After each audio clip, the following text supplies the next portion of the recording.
In this video, I'm going to show you how to verify Cash App without SSN. So please watch the video until the end and follow this tutorial step by step to avoid making mistakes.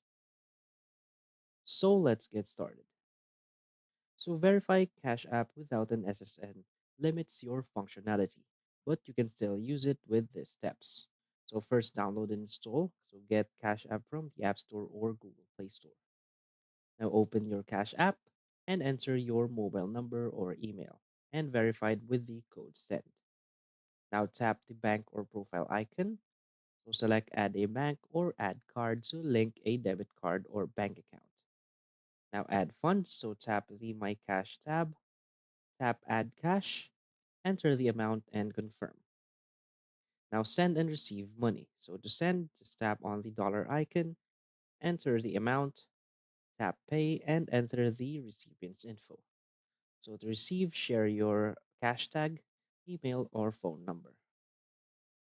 So basically, you can still use Cash App without an SSS, but has its own limitations. So that's it. So if you find this video helpful, please hit like and subscribe. Thanks.